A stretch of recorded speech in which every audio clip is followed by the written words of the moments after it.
Mamma Mitza, the real question needs to be answered.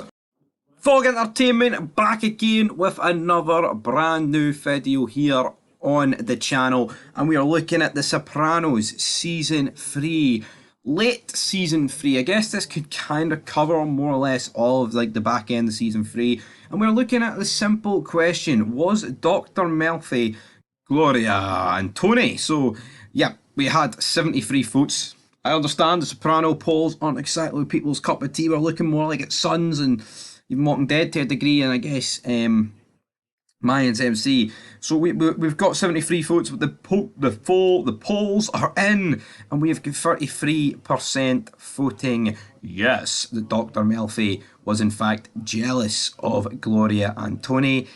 We then have 62% of the vote voting for just worried, and then 5% voting for a whopping no. So obviously only 5% have voted for no, that Dr. Melfi wasn't jealous. The overwhelming majority has voted 62% for just worried, and then you've got 33% voting for yes. Just to do a quick recap, that wasn't really necessary, but for me, what do I think? I don't think she was jealous. I genuinely think she was just worried.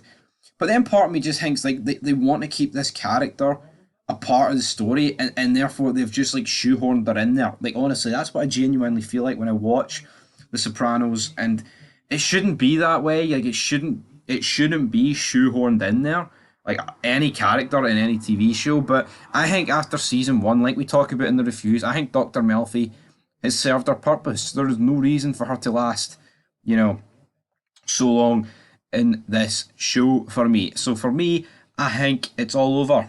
I don't think she was like actually worried about them. I think it's simply just a case of, here we've got two patients here. We've got Gloria, we've got Tony, and how are we going to force Dr. Melfi into this story? Because for me, I just don't really understand why it couldn't have just been, she could have just been used as a catalyst for these two to meet, and that's where it should have ended. That's really where it should have ended, but it didn't end there. It didn't end there, and for some reason, she's there and she's just doing these questionnaires, almost asking Gloria about her personal life. Now, I mean, what I would say is, at least with Dr. Melfi being there, you do find out certain stuff about Gloria, that she's suicidal, and I guess, if you just end at Dr. Melfi's involvement. But, I mean, I don't see why you can't have those scenes without her, like, questioning the relationship. And I guess you could argue for large periods of this show that there is kind of, a bit of sexual tension between Tony and Dr. Melfi, but it never really leads anywhere.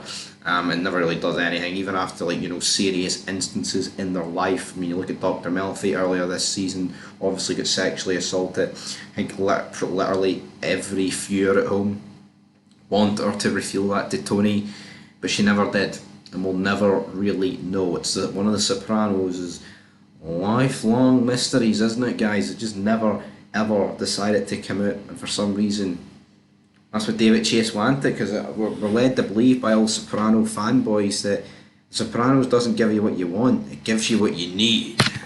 So if that's the logic we're going with, who knows? But for me, I don't think she was jealous, but I can see why there's numerous ways to perceive this. I mean, The Sopranos does a good job at that, I'll admit that. There is different theories you can take, but for me, she was just worried.